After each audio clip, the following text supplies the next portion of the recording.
There's a place that I know, it's where all the sunshine goes, the brightest spot along the Highway 1, a city where you always know someone. Hey, hey, where's it at?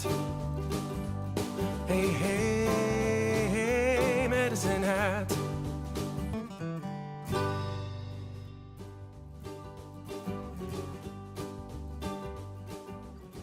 Hi. How are you? I'm doing well, as you would say. Trevor Moore, the one and only. Well, actually, that's not true at all, because I'm sure there's plenty of Trevor Moores, but the only one I know, and I'm interviewing today on my Helping Hatters video podcast. And tell me a little bit about who you are and how you came to live in Medicine Hat. Yes, and like you said, there may be other Trevor Moores. There certainly are. There's one that plays in the NHL. I don't ever get confused for him, but there is a comedy magician in California by the same name, and occasionally we cross paths mistakenly in threads. So there are other Trevor Moores, but yeah, Medicine Hat. I mean, really, for the most part, I would call it home. I mean, I was born in the Okanagan, born in Vernon, BC, and attended kindergarten there. My parents moved out this way because my dad's family was in Medicine Hat. My mom's family was in Lloydminster. So between kindergarten and grade 1 was the shift to Alberta, and I've been here ever since. And although Vernon still feels like home in my heart, I like the mountains, I like the trees, I like that stuff. But everything in my life in terms of formative, development happened here in Medicine Hat, and I love it here. Yeah. Yeah. So pretty much implanted quite young. Yep. And that's me too. I came here when I was about 5 or 6 years old from Swift Current, Saskatchewan. So yes, that can be my hometown, but this is definitely where I call home. Yep. And will always be a big part of my life.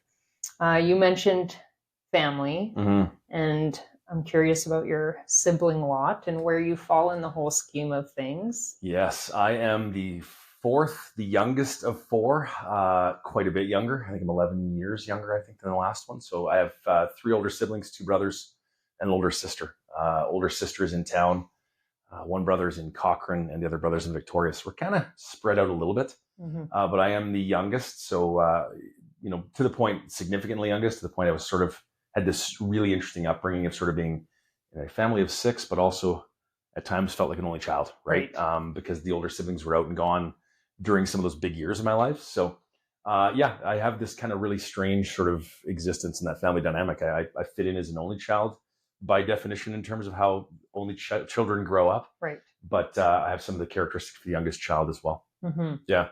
I always loved learning about psychology and personality. And I would actually be teaching students and be like, "You're an only child?" And they're like, "How'd you know?" I'm like, "Oh, classic. You're showing me." Or they would be the young, "Yeah, I have older siblings," whatever the dynamic is. And you can definitely spot the sad middle children usually. For sure. There are definitely traits, and the reason those traits exist sort of as stereotypes is because with any stereotype, there's some level of truth, right? That's where it comes from. And for sure. I have a lot of interesting characteristics. Yes. So how does that shape you into the person you are now, but also along your path to get to what you're doing now? Tell me a little bit about that. Oh, probably a lot of different ways. I think the biggest thing for me being kind of that, the youngest kid, right? You sort of have the part of you is used to everyone just making all the decisions for you. So I probably have that sort of lackadaisical. Sometimes I don't make enough decisions because I'm just used to the world making them for me. That's sort of what happens when the youngest comes along. We don't get a say in where we go for supper. We just go where everyone else takes us for supper. Yeah. But by the same token, it's also created, I think, some, independency that, which can be a good thing or a bad thing, right? Any positive gone on steroids can become a negative real fast, but have that, that sort of independent kind of scenario. By the time I came around, my parents were a little less, they weren't thumb on top of me all the time. They weren't too worried about skinned knees and those types of things. So I lived that typical sort of existence of that really sort of, self-driven, self-motivated, self-starting kind of kid, because as the youngest kid, you had to. There was, just the way it went, right? A little bit more independent. My parents had a lot of other kids on their radar, not just me. So those kind of things really shaped me, I think. And by the same token, I think when I look at like what I do very specifically for a living and the speaking and coaching side, it probably has shaped a lot of that stuff too, right? Like a lot of, and I don't say this in a bad way. It's not a knock against my family upbringing. I had, by all reasonable metrics, a great upbringing, right?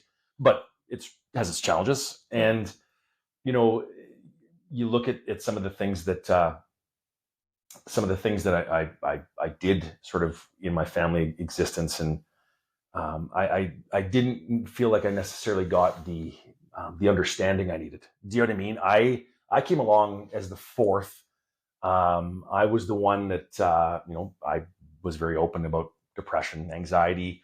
As I got older, way more open about, being on the autism spectrum, these types of things. My parents had raised 3 kids prior to me that were pretty seamless, right? They were dandelions. They could grow in any environment. They were fine. I was a little bit more that, that orchid that needed a little bit more.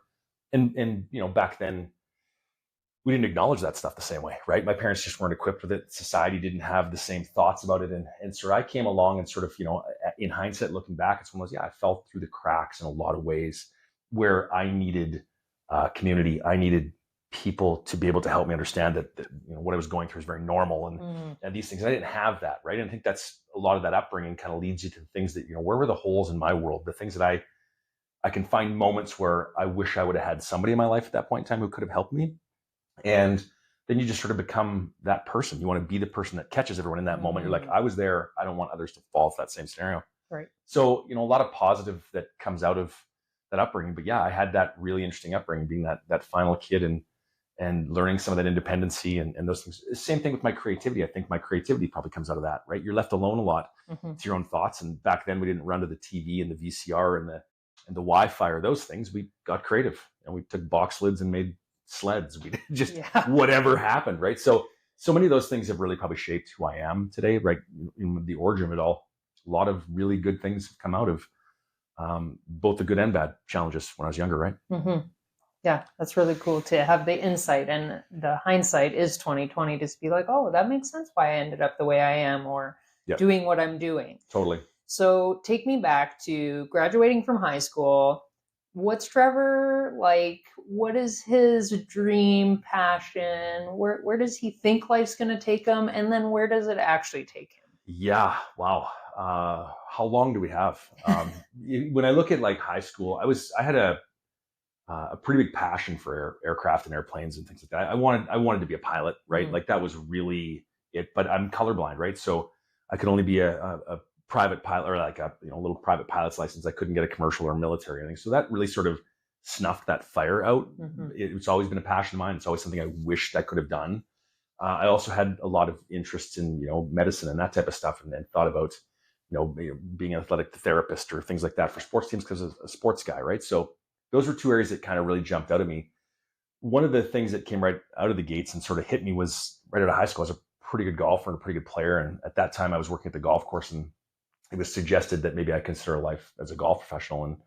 And so I came right out of high school, spent a year trying to think about what I wanted to do, took some business at the college, and then decided, I was going to take up that opportunity to try and become a golf pro. And I did. I'm happy I did. It was a great experience for me. It served its purpose. I mean, now in my life, I don't do a whole lot in the whole golf world just because it doesn't fit where I am in my life, right? With grandchildren and kids and us getting closer to retirement now, I have different visions and goals. So being a golf professional doesn't really fit that. But that was sort of what I came out of high school, was jumped right into the world of professional golf, and ended up starting in 2000 my own teaching and coaching academy. Ended up teaching and coaching full time, became a collegiate coach, working with players all over the map, both professionally and amateurs, and really found a passion in that realm and ended up being that golf coach. The interesting thing about it was, and this is sort of piecing it back, I had no idea at the time. It's not like I was a wise guy who just knew all the paths.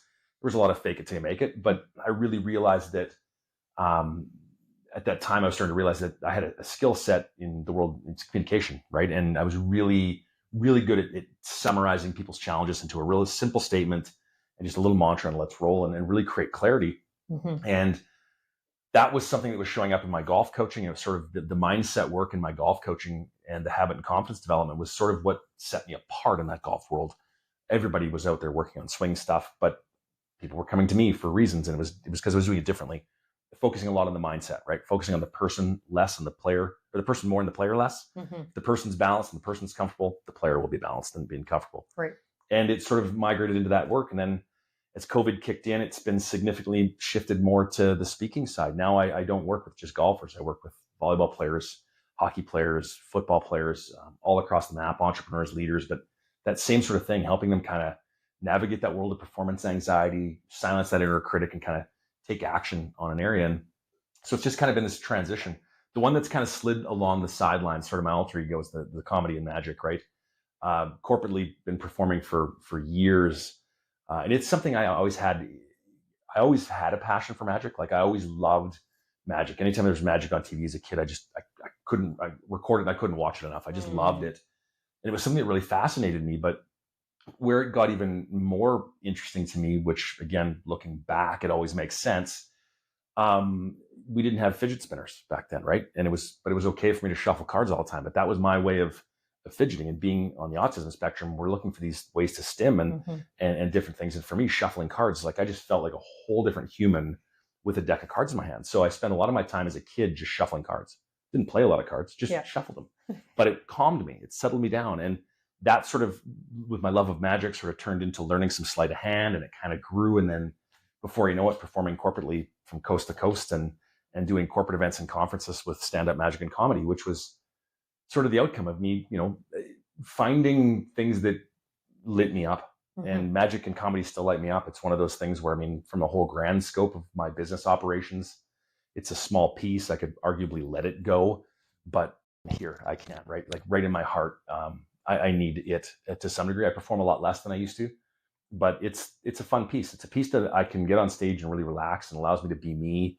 And I feel really comfortable in my own skin on stage. And that's important. It helps me feel comfortable elsewhere as well. So the magic and the comedy is kind of that sort of wild card in the whole mix nowadays. It used to be a big piece of the puzzle.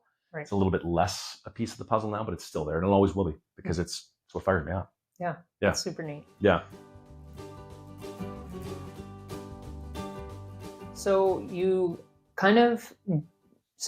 realized the love for magic and feeling comfortable in that realm. And then all of a sudden you're telling us about corporate events, which didn't happen overnight. No. So tell me a little bit about that evolution, and how you baby stepped from just liking magic and it lighting you up to, hey, I'm going to perform in front of hundreds of potentially thousands of people. Yeah, that was if we were to look back at me in high school, it's funny because every now and again, somebody I went to high school with would be in the audience one of my shows, and inevitably they'll come and talk to me after the show, and they're like, we didn't envision the guy we went to high school with doing this. Like, I was the shyest, quietest guy around. At my core, I still am pretty shy and pretty quiet. I've just, learned through adulthood how to pick up your boots and go. And so it was a big learning experience for me to get comfortable that way. Yeah, I would have never envisioned myself being on stage in front of lots of people. And it was kind of, it sort of happened by accident, right? All good things seem to happen when you're not forcing them. And the first sort of entry into the magic realm came from our oldest daughter, who had sort of lied to her kindergarten teacher when asked what her dad did for a living. At that time, I'd never performed a show in my life, but she didn't tell her teacher that I was a golf professional. She told her that I was a magician. So the teacher had contacted me and said, hey, maybe for, parent day, you could be the first one. When we talk about parent jobs, you can, the kids that think it's really interesting. And my thought was, what on earth would the kids have any interest in learning about a golf pro? Like, it didn't add up. And then she's like, well, no, she said you were a magician. It's like, well, no, I'm definitely not. I had a passion for magic. Yeah. And she said, well, obviously she's been impressed by you. Maybe you could still come in and do some magic. I said, okay. And I did it, right? So that was fine. But then the next year, the teacher emailed me at the beginning of the year and said, hey, how soon do we need to book you to have you come in for our Halloween party? It's like, book me. Like, could call me on the 30th. I'm probably free. And then by grade 2, my daughter's backpack started coming home with the agenda, had business cards in it, and people saying, do you do Christmas parties? At that point, it was kind of that realization that that'd be crazy to not start saying yes. So I just sort of kind of built the business model around it. It was already there. I had this really weird, strange opportunity. It wasn't one of those, if I build it, will people book me? It was like, people are trying to book me. I just need to build it. It's there. So my oldest daughter takes full credit for starting the magic career in that path. But that's sort of how it sort of happened behind the scenes. And at that time, I was so focused on doing what magicians do. Magicians do little close-up card tricks. Magicians spend a lot of time at kids' birthday parties. That's just where people think of magicians. And I started there, and things were pretty busy and things were good, but it was never going to be a career option in those realms. And then I had my first business mentor, and he'd sort of explained to me how we were going to market things a little different and find different audiences, and how we were going to, go in a way that suited both the business model and me. And he said, we're going to push you on stage more, which was a little concerning because I wasn't totally comfortable. But he said, we're also going to get to that corporate realm because that's what they pay different. And corporate events are not, Saturday afternoon at 2:00. Let's not strip you away from your wife and children. Like, you have a lifestyle. You don't want to be doing kids' birthday parties. And so we changed the whole marketing approach. And that was what got the phone ringing with different people. Suddenly it became businesses and corporate stuff. And somewhere along the mix, I was struggling to get comfortable on stage in that world. And the biggest thing is learning to be yourself on stage. And that's the hardest role to play. Like, you can act and be someone else. To be yourself on stage is one of the hardest acts in the world. Right. So struggling to find yourself as who you are on stage and get comfortable with who you are in this realm is challenging. And it kind of worked for me by accident. I was really sort of found where I was because it was just magic at the time. And I was performing close-up magic at a rural Saskatchewan women's bonspiel in like February. I was just supposed to come in during cocktail hour, do a few close-up tricks at some of the tables and wander around. No problem. It's what I do, right? I was really comfortable with that. But I drove through a huge blizzard to get there. And when I got there, they were like, our headline entertainer tonight can't make it. You're already here. Would you be willing to do some stage work? And I was like, well, I don't do a lot of stage work. And they said, it's no big deal. Like, we have nothing. Anything you could provide would be better than nothing at all. So it was kind of this opportunity to kind of go, you know what, just go freewheel it. Like, nobody's expecting anything of me. Yeah. I've not oversold myself. And by the nature of it being a ladies' bonspiel in Saskatchewan, at the end of the day, it was a riot. It was a lot of fun. Yeah. And there was a whole lot of, I just ad-libbed and made stuff up and talked to the crowd and just sort of used my sense of humor. And it was amazing. It was so much fun. But it was really because I just jumped on stage and my only focus was to be me. Yeah. I had no other expectations to meet, right? And it went amazing. And that's when I realized magic and comedy, like that's it. I need to, that's me, right? So that was the big kind of thing that changed for me, was when I had that moment where the pressure was taken away and I could just sort of figure out what my personality was on stage. And once I figured that out, I realized I never had to figure it out at all. I just needed to allow it. It was there. I just needed to feel comfortable with who I was and bring me to the stage. And that changed everything for sure. That moment was huge. Yeah. And then there's a few other steps along the way, right, that really happened, and some great conversations I had networking with some great people, and ended up with some great opportunities to do some big shows with some big people in some big venues. And opening in those settings really opens your eyes to what the possibilities are. And it was awesome. So it's kind of been a really interesting sort of scenario. Lots of great stories about the magic and comedy side, though. Yeah. Yeah. So you're doing that, loving it. Yeah. And then at the same time, you're still doing your golf pro. Well, I guess after pro, you become a coach. Yep. And you're helping people at the local golf club. Yep. And so you're doing both. Double duty. And dad. Yeah. Family man. Yeah. So then how does Trevor shift into life coaching and this mentorship role you've kind of given to lots of people? Yeah, a lot of that hinged on a few things. I mean, one of them being some of the experiences that I've had. I mean, some of the negative experiences, if you will. I mean, I've learned so much through them, but I mean, I have obviously navigated mental health my whole life. Make no secret of the fact that obsessive compulsive disorder and anxiety and depression are a part of my DNA and makeup, and that I live on the autism spectrum. And those things have sort of helped me learn skills, right? You learn to cope in the world in those things. You learn a lot of great skills and a lot of great resiliency skills. And I also went through a chronic pain journey, right? So I went to bed one night in 2012. My life was completely normal. I was doing everything. If you gave me a checklist of like the stuff that's the important stuff in life, I was doing it. I was working out. I had a workout group. I was, taking some medication. I was doing everything that you could ever need to do to manage everything in your life. And things were kind of ticking along well. Business was great. Woke up in the middle of the night, sort of felt like someone smashed my foot with a hammer. I lived off and on crutches for 8 years, 8.5 years. It took us 8.5 years to get a diagnosis. Up and down the highway to Calgary, checking every conceivable test we could to figure out what was wrong. Found the diagnosis by accident after 8.5 years. And then it allowed me to move into a treatment plan. But that 8.5 years, the chronic pain really lived in my right ankle and Achilles tendon. Well, that wreaks complete havoc as a golf professional, especially from a playing perspective, but from a teaching and coaching, I still got to be on my feet a ton. And I was getting older, and I was just, it was kind of one of those, life was sort of saying it's time to get off your feet a little bit more, time to have a little bit more balanced lifestyle. And it was also COVID that really gave you that chance to go, well, you always wait for the right time. It's like my whole schedule was completely clean. Yeah. I could do whatever I wanted and reinvent. And it was kind of that push, right? It just sort of met me where I was age-wise. It worked for, where our kids were at their stage of the life. And it was great to be able to be home and be up for them at nights when they came home and after school and things like that. So it just kind of sort of was that I had a very different set of priorities in my life in terms of what I needed to. I needed to have something that I could comfortably do through my chronic pain, or do with some predictability. And my new existence does have less impact, or is less impacted by that. When I have a chronic pain episode and things flare up, it doesn't take me off stage. I can stand them. It's not a big deal. Right. But yeah, golf coaching was a very tough thing. And so that was a big piece. Is my life had changed, my priorities, my needs had changed. And arguably it should have happened sooner than it did, which is so often the case for everybody when they make a change. It's like, why didn't I do this sooner? Right. But it happened, and it happened for the right reasons at the right time. It happened when I was ready. It happened when I needed to see it.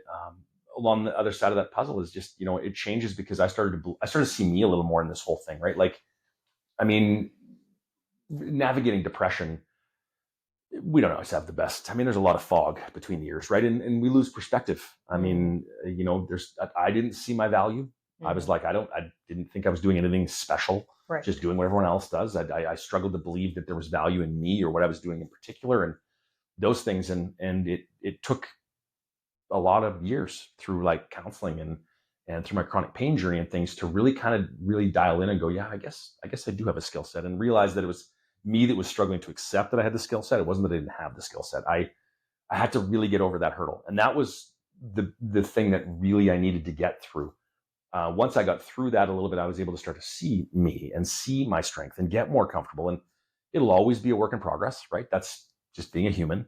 But I'm more aware of what I'm working at towards now, right? I realize that at the end of the day, whether I'm on stage as a comedy magician, whether I'm in front of an audience speaking, or I'm working one-on-one with somebody coaching, at the end of the day, I have to, be confident with who I am and the value I can bring. And I get better at that all the time. I start to really see that I have strengths. As much as I don't see them, others see them, and I need to accept that, right? That they're there, and that's the real work, is trying to figure out that mental hurdle on our own side. Oh yeah. Yeah. I think if you haven't gone through it, there probably will be a time in your life, at some point, that it's going to knock on your door, and you kind of have to turn inward and reflect, and also listen to others. What are they saying? What are they thanking you for? Yes. What do they appreciate in you? And I think that's how we became kind of closer. I had a big life transition and left the teaching world, and we had met during my last year of teaching, and I was teaching an entrepreneurial program, and you happened to be partnered with the college to come in and teach us weekly lessons, and it was amazing, and I learned a lot from that, and I knew you were kind of dabbling with this life coaching stuff, and I was like, hey, can you help me? Yep. And you said, heck yes, let's do it. Let's try. Yep. And so tell me a little bit about what you do on that side of things. What programs do you run, and what do those look like for people attending? Yeah, for sure. I mean, I have a bit of a mixed bag in sort of the area that I work with. I typically work in the world of habit and confidence development, working a lot with the three primary sort of areas I work with is athletes, entrepreneurs, and leaders. With the leaders, I work a lot on trying to build resiliency skills so that they can just kind of find a little bit better work-life balance for themselves, and try to figure out how to manage the priorities. Maintain perspective is a big part of that. As soon as we lose perspective, we don't manage our priorities well. So I do a lot of work with leaders in that respect, really sort of helping people, break that inner critic and really figure out how to manage their time, energy, and actions in a healthier and more productive way. Because we've gotten to that point where society has sort of convinced us that burnout is the norm. If you're not burnt out, you're not trying hard enough. Right. And we get stuck in that rise and grind culture. And so that's a group I work with quite a bit, both privately and in group stuff. And then the other side, I work with the resilient athlete, which is working with competitive athletes and sports teams, really helping them sort of through that scenario where it's, they're struggling to see consistency in their play.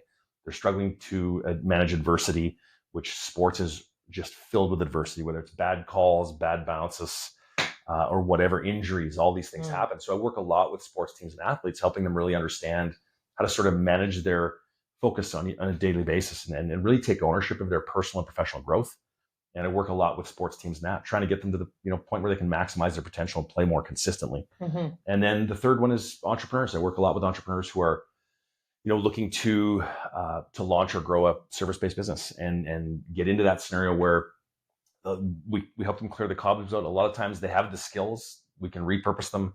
They just struggle to see the path. Mm-hmm. And that's sort of what I do, is help people find that path forward, where it's like, yeah, you can package up what you serve or what you offer. You can put those skills together and put them into a digestible piece that you can sell or market, and kind of build that out so you can build an audience and create a sales process for yourself. So those are sort of that three overviews. And I work both privately and in groups in basically all those settings. And it's just sort of weekly contact, sort of weekly accountability check-ins, those types of things, because so often the lack of progression in our world is not a lack of information, right? We've learned that. The internet age has taught us that, we always thought that once everybody has access to all the information, all the problems go away. Not the case. Because it's not an information challenge. It's an implementation challenge.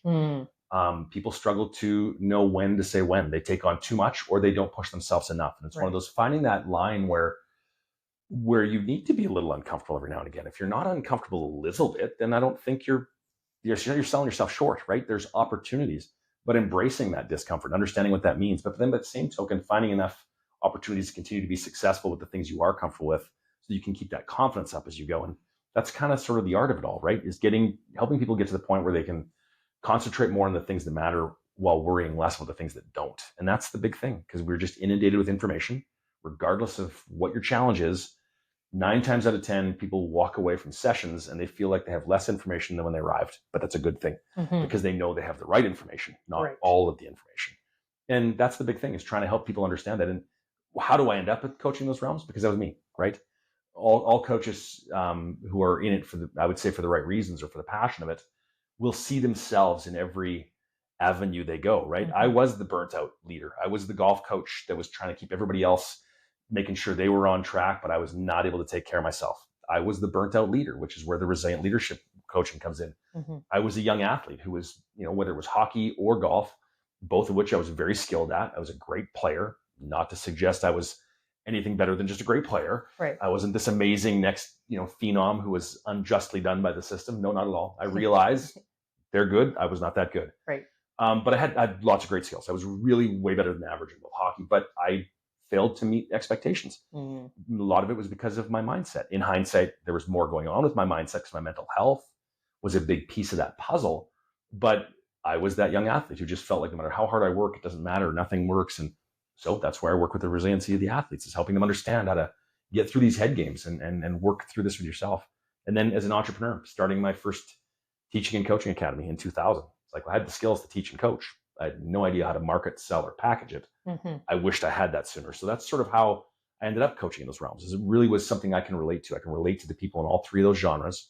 I understand the point they're at in their life, the challenges they're going through, and the overwhelm and the fear and the self-doubt that goes with it, because it does, right?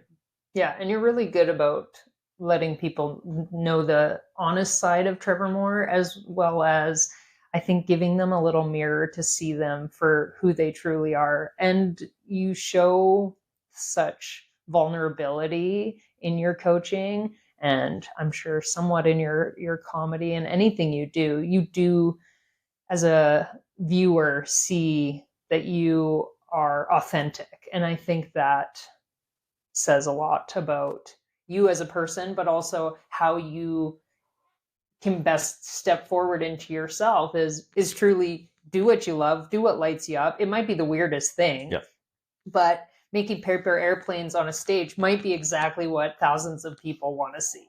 Yeah. And authenticity is huge for me. And I think it is for most people. Try to be authentic, right? But sometimes it's hard. It's harder. It's a harder task than it sounds like, right? Ironically, I think it's so funny that we tell our little kids, like, just be yourself. There's nobody in the world that's better at you than being you.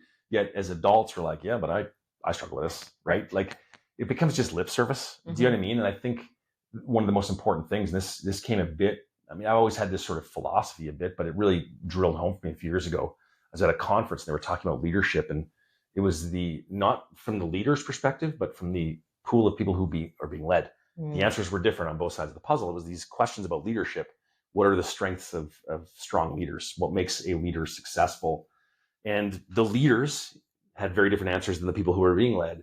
And the one that jumped out at me right away was obviously the leaders were very technical. It was like, good listener, sound understanding of human development. Like they had all these blah, blah, blah, blah. Yeah, I get it. But it's what the industry wants. And what we feel we wanted. The people being led those were down the list, right? Like, and the number one on their list was humility, willingness or the ability to be relatable and be vulnerable.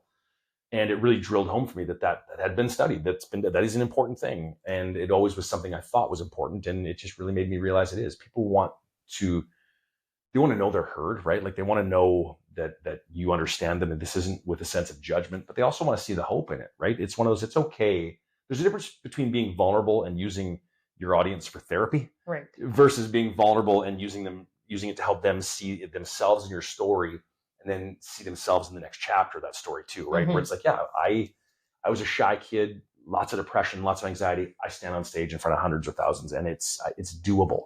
You can do it. Like, and I think that's important to me. I think it's important that people see that because I know that where I was missed in those loops was because that wasn't a thing. That was a weakness that the leader didn't show. And it didn't help me. It didn't serve me at all. Like I felt like I was an epic failure because all my coaches seemed to have it figured out. Everybody I talked to had it figured out. How come I couldn't get it? Right. They didn't share that they didn't get it right away either, right? Yes. And it matters, right? Like my favorite teacher in high school, my math teacher in Math 30, self-admittedly said, I barely passed Math 30, but that meant she had 11 ways to explain the concept. Do you know what I mean? Where the really, really highly intelligent person doesn't necessarily become a great teacher because they only know one way. And it's like, if you don't get it, shame on you, not shame on me. I've showed you the road. It's like, yeah, but what about the detours? I'm over here. Do you know what I mean? And I do. Yeah, right. And we've had conversations about that, right? Like that's the thing is we need to get better at understanding, meeting people where they are and helping them feel heard and understood. And that matters so much in any capacity, right? One of the things I use a lot with my leaders, and I really try to endear it myself, is that remember that people don't adore a leader or like a leader or respect a leader for their perfection. They adore them, like them, or respect them for how they handle their imperfections. We don't need to be perfect. Right. In fact, it's very powerful when people see your imperfections or when they see that was something that was successful, but it was filled with self-doubt. It was filled with challenges the whole way there. Doesn't look like it's the finished product, but it was. And they need to see that. They need to see the hope and they need to be able to see themselves in that journey. And that's why it's just so important to share and be vulnerable, right? I think that's the key to it all for me. And that level of perfectionism, it's a societal trend that hopefully is dissipating because it doesn't serve people. And again, not that you can't strive for awesome, close to being as best as possible. Yeah. But I think we get bogged down, and I sure did, by saying, no, it has to be the best absolutely every time. And I was drowning in that sea of perfection. Yep. And I never really had to shift to the progress. And good is good enough, I think, is one of the things that you probably said relentlessly. And I think is finally stuck in my brain as, you know what? It is. Yeah. And I see things differently. Other people are going to see it. And I'm going to see the little things maybe that I missed or left there or whatever it might be. But most people, to the untrained eye, won't even notice those things. We become our own worst critic, without a doubt, right? And whether that's young athletes or adults trying to start a new career or make an adjustment, we become our own worst critic. And we see things that others do not. And a friend of mine as a coach shared a quote with me, and I use it all the time, is that, it's going to come to me here. Reality is often kinder than our own imagination. And I love that quote because it is so true. I mean, anything that we've worried about 9 times out of 10 doesn't even come close to unfolding the way we've future tripped it to look like in this bad situation. So just reality is going to be kinder than you're thinking. So move, right? And that just sort of leads, credence to the idea that action precedes clarity. It's like, just move, right direction or wrong direction, move and commit to moving, and you will know where to steer from there, but you need to move. And we often perfectionism leaves us frozen, thinking it's like, well, I need to move perfectly. No, you just need to move. Right. Just move. If you're moving, we can steer you. If you're not moving, we can't steer anything. And it's so important, but it's hard to get over that fear of perfection, that thing will have to be great. And I remember one of my mentors early on had said that, from the stage side, it's like, well, some shows are just so much better than the others. He says, dude, if you want a standing ovation every night, just stay home and perform for your mom. Like, it's the only place you're guaranteed a standing ovation every night. Yeah. I was like, okay, I get it. He's like, you don't need a standing ovation every night. You don't. That's your ego needing that every night. And Right. let's not search for that, right? And when I look at my young athletes, we always look at that from that perspective. It's like, you don't need to be. Yes, we practice, we play, and we strive for perfection, but we know that perfection is only going to be a blip on a radar in a moment, maybe a moment of a game, a period of a game, or at best one full game all year where you're like, I remember the game in April, everything I touched turned to gold. Right. You had a perfect game. We practice and prepare for those, but the key is to have the understanding that we're not practicing and preparing because we're going to get them. They're not given to us. Yeah. We just are increasing the odds of them happening more often. But when they do happen, you see them, right? So it's okay to have this grand vision and this beautiful, perfect vision, but understand that few and far between meet that, and that's okay. Right. And sometimes that end goal is just moving further and further away. The Yes. perfection is not actually attainable. It isn't, because you're completely right. We will always move the goalposts. So it's one of those, when it's here, it'll be done. No, it won't. When you get there, you'll see one more thing. And then when that's done, you'll be done. No, and there's always that. And that's okay, right? I think one of the things I find is that, like, we live in this world of growth, right? There's so much information about growing, getting better, being better, evolving. We're all inundated with it. But I feel like it can become a toxic venture if we're not careful. Mm-hmm. Like, the thirst for continual growth as an athlete or as a person is great, but do not let it get to the point where it starts to convince you that you're not enough already. Right. You will only be whole when this is done. Yes. Now we've got a problem, because you'll get there and you'll find a whole other weakness and you'll keep going. So it's one of those, the striving to grow is powerful. It's important. Like, we should want to be growing. That's just the way it should be. But don't do it with the lens that I'm broken. Growth means I'm fixed. Right. No. It's that I'm okay now. I'd like to be a little more okay. Mm-hmm. That's okay. It's just a whole different perspective on it, right? That continual thirst for that growth. I mean, I've been there in my life, and I've seen people in their life where it's like, enough. You've read 11 self-help books in the last 2 weeks. You've got 61 podcasts. Just, you've got enough. You're okay. Just take some small action on the little information you have now. You don't need more, but we tend to think we need to be more and more and more. We don't.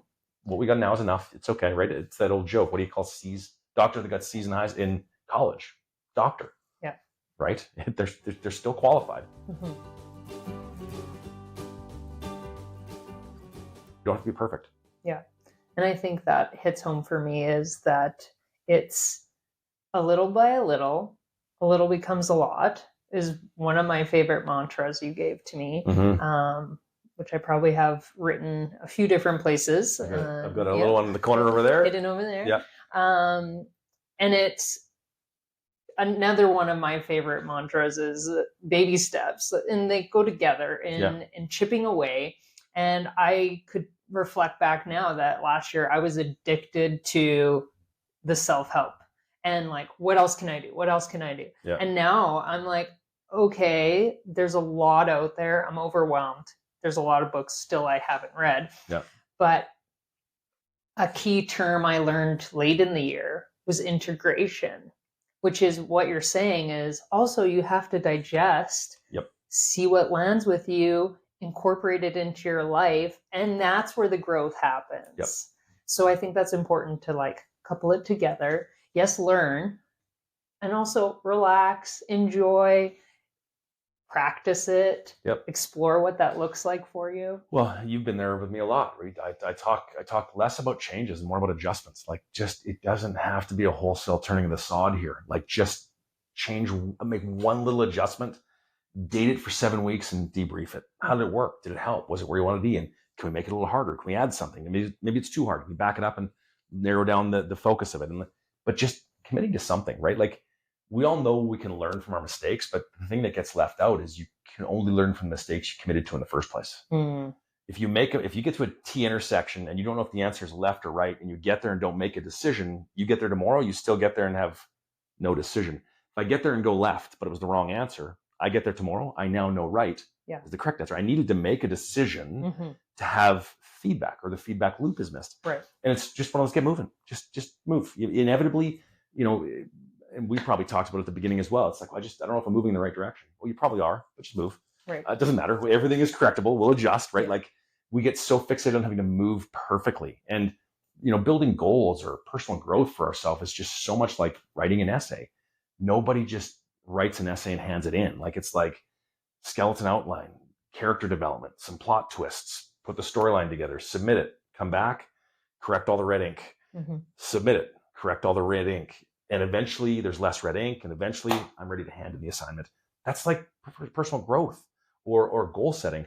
We need to stop believing that we're going to perfect it before we get into action. We are not. And it is an ongoing process. Your goals are going to need to be a dynamic and evolving thing, because there are going to be parts that you undersold yourself and parts that you oversold yourself, but you won't know until you get moving. And get moving, and it gets clearer and clearer as you go. But action precedes clarity all the time, right? Yeah. And I had somebody mention, like, let's say you have that destiny. It's at the end of the hallway, and there's like doorways galore. Open the doorways. That's your free will. Enjoy peeping in there, explore there, go there. Eventually, you're still going to make it to that same kind of destination. How you get there, that's up to you. And all the wrong turns that's a label we put on things as right or wrong, but they're just different. For sure. Like, and that's where it's so important to have this clarity, this path, or this vision for ourselves. Like, people often say, I'll use working out as an example, because we're in January. Everybody's got a New Year's resolution to work out and eat healthier and do everything. And people always say, I'm starting, but it's weird. Every time I start, I just fall off the rails and I can't get back on. And the reality is, like, so you've fallen off the rails, implying you were on track. Now you can't get back on. Getting back on the rails is not that hard. To me, it says you don't really know where your rails were. You had no structured framework. So that's why when you fall off, you're like, I just know it's not working and I don't know why. You need to have rails to be able to put. So when you have this clear vision or this success path framed out, you can take all the detours you want, and you can always get back on path and go explore, see the sights, learn, meet people, grow. But you need to have clearly defined rails first. Otherwise, you're just everywhere. Right. So if you're struggling to get back on the rails, to me, it's more often the case of you didn't have rails in the first place. That's why you're struggling. You don't know where you're supposed to be. You're just knowing you don't want to be here. Right. And that's a big different thing, right? So it's one of those, which is important too. It is, yeah, exactly. It's nice to know where you don't want to be. Yeah, for sure, right? Check that off the list. Check that off. We've got some situational awareness. This isn't where I wanted to be. Yeah, but if you didn't know where the rails were, how do you get back, right? So detours get scary when you don't know where you're going in the first place. Well, and it's like you might have a dream, a foggy dream, and the path may be there to that destination, but all you can do is take one step at a time. Whatever that is, that next right move, best move, all you can do move, whatever it is, and not beat yourself up about it. I think that's a key thing you hit on already, is that we become our own worst enemy, or those voices that we let play a narrative in our minds. We let them rule the roost, and we become a victim. And we have limiting beliefs on ourselves that we've allowed to stick to us, because as a human being, you're born into this world and you're a sponge. All you do is absorb information. No matter what's happening around you, you're taking lessons and learning all the time. So it really becomes interesting to see how much people can fall off the rails just by letting those voices overtake and say, you're not good enough.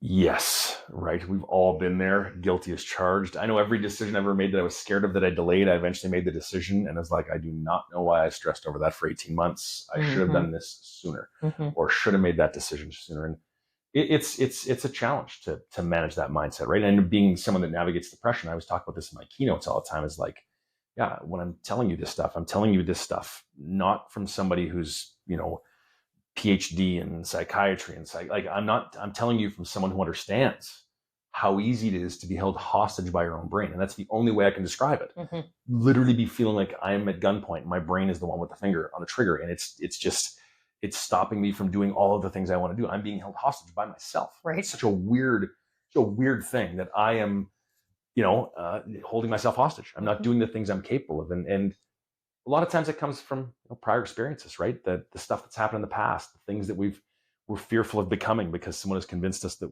we're already becoming them and it's a bad way. And we start to really get into other people. But I think as you get older, you get more mature. Doesn't mean we apply it all at the same time. But we get more mature, you start to see things, right? You really start to see who matters, right? The number of times I took advice, accidentally took advice and feedback from someone who in all reality, I would have never reached out to and said, hey, can I get your feedback? Like I took feedback and advice that was unsolicited from someone I wouldn't have even thirsted for feedback from in the first place. Why am I listening to them? Why am I letting them be a part of this process? And it gets there, and it's a habit. It's a habit to get thinking that way. It is. You have to really step out of that and embrace the discomfort of doing things and doing it your own way. That was a big thing for me, right? A lot of my career has been doing it my way. It's all been a little different. It's all been a little unique, but that's what allowed me to be me. And, the more comfortable you get with yourself and your own skin, the better, right? It's that, if you're not happy and if you don't love and respect yourself where you are, you're not going to love and respect yourself when you get where you want to go. So if you're trying to make changes, whether it's lose weight or, get a new career, if you're not happy now, you're not going to be happy there. So let's work on happiness. Right. This is the key. Happy you can be anywhere, but changing where you are isn't going to change the happiness. In most cases, it's going to go the opposite way because there's more stress over there. So if you're not settled, we're going backwards. Yeah. Right. And it's a hard one. It is such a human thing to be, caught by the world around us, right? And feel like others' expectations. Yep. It's common. But the best part is you can, for one, acknowledge that. That's probably the pivotal part of you changing the behaviors and the self-talk. And we can unlearn and relearn new ways. And that's part of what you do to help people, is empower them to be like, actually, you are in control. Yeah. Look in the mirror. That's it, right? Is we are in control. We are so quick to move to a victim mindset. Every one of us. Anybody that's even listening is like, I don't. You do. We all do. Everybody had it's a human trait. It's a thing, right? Yeah. We all do. It's just whether or not you let it stick around, right? And it's very human. And knowing that others go through it is empowering. It's important to know. I was at a conference, speaking at a conference about 2-3 months ago, and I was side stage talking to a gentleman who had just had a conversation with an Indigenous elder. And nobody tells better stories than the Indigenous elders, right? Like they always have a great analogy or whatever. They were talking about this, like these fleeting moments of self-doubt and this lack of confidence and the imposter syndrome, the things that we have going on, that inner critic. And the elder said to him that it's okay to allow the birds to fly into your brain every now and again. Just don't let them nest, because that's when they create damage and destruction. And I loved it because it is one of those. Yeah, there is a valid point to being the old. Am I good enough? Should I choose? Like those are honest questions to ask. But you can't let those root. You can't let those thoughts become your view of yourself every day, or you will always fall short of where you want to be, because you will be just forever in this perpetual loop of I'm not enough. And I love that analogy. It's like, yeah, the questions are coming, asked and answered. You don't need to revisit this with your brain. Your brain is just trying to distract you. You've already clarified this. You don't need to clarify it again. Just move on. Hardest person to set boundaries with is yourself, though, right? Hardest person is yourself.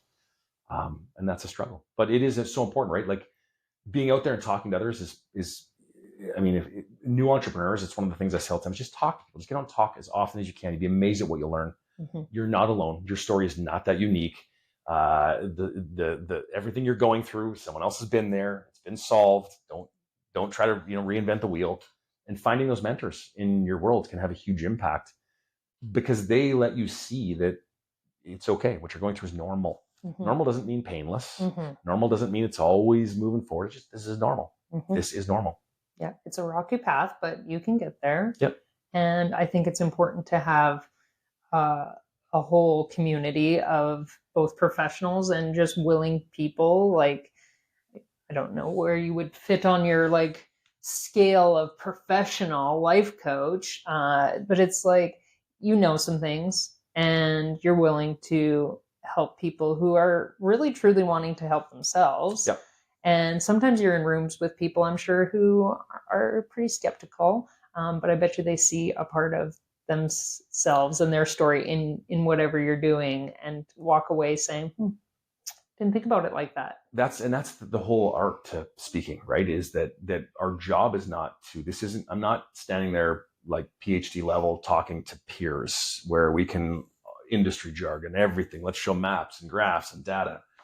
The people I work with, I'm not speaking in those realms. That is not who I am. That is not my specialty. But my job is to be able to hop on stage and share my story in a way that allows them to go, I have been in that same position. I have had that same thought. I have struggled with, the storylines change a little bit. They can see the plot points. They're like, I can see myself in that story. And then when they see that, that's when they're able to see themselves a bit, right? All too often to that point in time, they've been given this is you. People are telling them, they need to be able to see the story and go, oh, I didn't connect A to B. Yeah, that's this, that is that, makes sense. And that's really my job, right? Is to create that opportunity for them to be able to visualize and tell the story in their own mind of their story, so they know where they are. Because once you have that vision, things change. And that's sort of when they can see themselves in the situation, they're on board a little more, right? Because everybody's a little skeptical. We all are, right? I want to hear it one more time a different way. But when you allow them to tell themselves the story, when you paint the picture and they can see themselves in that story, it's them telling themselves, it's not you telling them. And now all of a sudden it sticks a little differently. They're like, okay, I get it, right? So being able to create that vision for them to be able to see themselves in it, that's the art of speaking. Yeah. And you do it so well. You are good at what you do. And it's nice. Anytime I get to interact with you, it's a pleasure.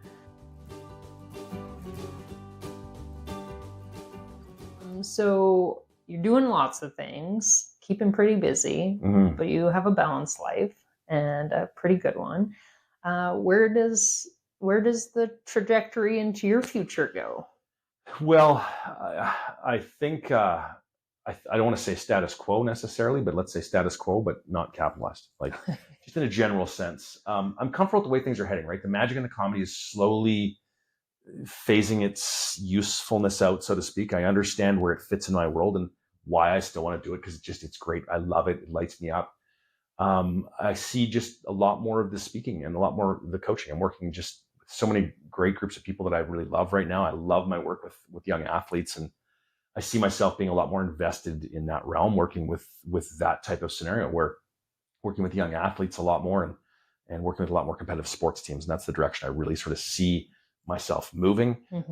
Obviously, we'll still work with leaders and entrepreneurs and those things, but I see that focus for me moving towards that athlete side a lot more. It's kind of funny because I had sort of 3 different arms that I went into, and then just like everyone kept telling me one of them will pick you, and it's like, okay, the athletes, they kept coming back. So the athletes is where I see myself going. It's probably at the end of the day, this is the inner work of my side. It's probably the area that, if I was being completely honest, working with competitive athletes in sports teams is probably one area I excel the most and literally have had the most success. But the inner side of me that's the one area I don't see my success. I don't feel successful. It's really weird. It's kind of an odd one. And a lot of my friends and I chuckle with it, and my counselor and I have chuckled with it. Like on the sports side, I have no shortage of accolades, mindset coaching at all levels, from national to provincial to local to in every sport. But for some reason I still have the ability to explain the success away that's just coincidence that I've been a part of this team. Right. Well, it's getting really coincidental that it's happening a lot. So that's the continual work for me, right? Is that I see myself moving forward, being, continue to do a lot of what I'm doing now, but maybe tightening it far more into that athlete world.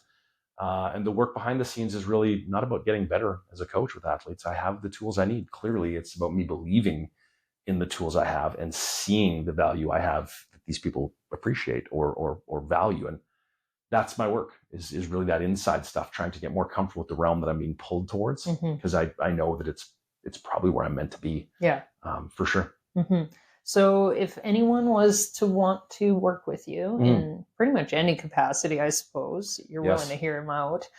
Besides maybe a kid's birthday party anymore, maybe we could say that's off the list. That's definitely off the list. Yeah. Maybe like the king's birthday, you might consider entertaining a birthday, but it would have to be a pretty special one. But how would people get in touch with you? Simplest way is through my website or through Facebook.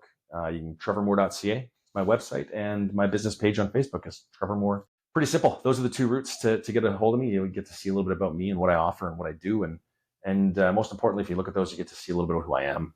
You'll see my personality and the way I operate come through. I think the biggest thing for me is that I feel like one of the biggest compliments you can get as an entrepreneur, especially in a service kind of world like speaking and coaching, is that when someone meets you offline, they're like, you are exactly how I imagined you to be. And that's kind of the badge of honor that I like to have, is that people are not shocked I'm not infinitely more serious offline than I am online, or inversely, I'm not even more goofy than that. No, I'm me. Yeah. Unapologetically. Mm-hmm. The guy you see on camera is the guy you see face to face in a coaching session, and that's important to me. But you'll get a feel for who I am on my social media and my website. Great. Yeah. Do you have any last thoughts or questions or anything? I don't have any that jumped at me. We got in a lot of really interesting directions, and I love it. I think that's, the only thought I would tell is anybody out there that's looking for anything, any capacity, find mentors, find people in your world. Like, there's always someone out there who's willing to lend you an ear, take you for a coffee, and just, help you see the vision that you have for yourself, and reach out. I mean, some of the most important things that happened in my life were all from connections and mentorship, and that's just such a powerful piece. Others will help you see the best in you when you're struggling to see it yourself, and let others help you find it. They'll be there. So yeah, mentorship, huge. And don't let barriers of cost get in the way, because there's a lot of mentorship out there that's free of charge. And I'm in the world of social media, and specifically one platform with a lot of videos of people sharing. It's like their journal time. And I've learned so much from that group that it feels very empowering to be like, okay, I could really do anything. Yes. Yeah. And I'm my biggest judge on that. So I guess I got to do what actually makes me happy, be able to lay my head down on my pillow at night and have a really good sleep. Yep, absolutely. Right. Yeah. You'll be amazed when you find your people, you'd be amazed at, like, where were these people my whole life? They've actually been there the whole time. You weren't hearing them. You weren't ready for them. Yeah. But now you've found these people, and it's amazing. Everything they say resonates, right? It's either something you needed to hear or something you didn't even know you needed to hear. You're like, wow, I didn't realize that was the underlying root of where I am, or whatever. But yeah, finding groups, finding communities. It's important to be around people that are like-minded, right? It's the difference between. I had this question one time. I was speaking at a chronic pain group, and they were trying to get the group off the ground and really gain traction with it. And they said, what is it that makes groups important? And I was like, being around people that allow you to share your story without you ever feeling like you have to explain your story. There's no follow-up questions. When you say, I'm struggling with this, they're like, like they get it, that you know. And when you can get into a realm of people where you feel like they and you are just sharing your stories, there is nobody having to explain their story, you're in the right place. Yeah. And then you relax and you start to really pull everything you need out of it. But once you can break that barrier and find that, it's powerful, isn't it? Yeah. And for lack of a better word, that's where the magic happens. That's where the magic happens. I love it. Yeah. I love it. Well, thanks for being a helping hatter and truly impacting this world and my world just wonderfully. Well, it's great to be here. I thank you so much for having me. This is a long time coming. We've been trying to do this for a bit, but scheduling allowed it, and I'm just thrilled that you thought of me. Third time's the charm. Yep. Thanks. Do you want to do a magic trick? Sure. Yeah. Yeah.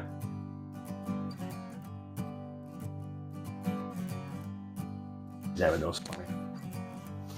They are real cards. This would be a really good one to the camera. Cool. Okay. So, 3 cards, 3 card rings.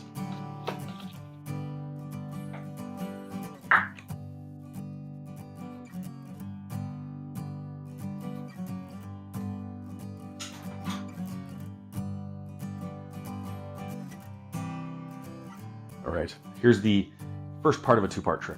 The first part is the easy part. Second part is the hard part. The easy part is the linking of the cards. Okay. Second part, the unlinking, that's the hard part. And the reason that one is so hard is because I've got to give you the cards as a souvenir after, and I have to make sure that you can't find any of the tears that you thought you just saw. It's pretty wicked. Magic. This is why I don't have a full deck around here. No doubt. Yeah. That's fun. Yep. The ring trick. The linking playing cards. Love it. Yeah. Thanks again. Awesome. Thanks for having me. Yeah. Happy with how it went? Yes. Awesome. So happy. Awesome.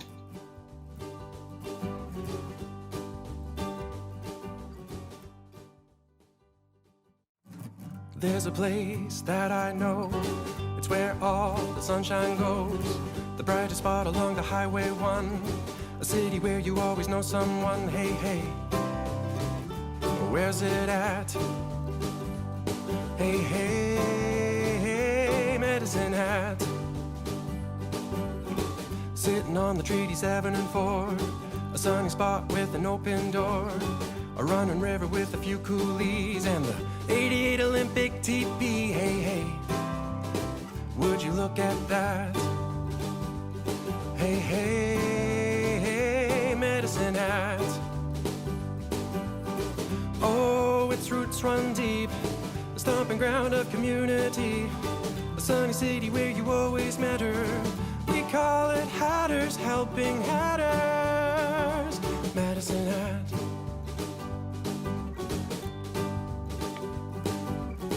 Hop in a hot air balloon, rise up, you'll enjoy the view. Don't forget Delta pottery, those bricks have history. Hey, hey, welcome back. Hey, hey, hey, Medicine Hat. Oh, its roots run deep, the stomping ground of community, sunny city where you always matter. We call it Hatters Helping Hatters, Medicine Hat.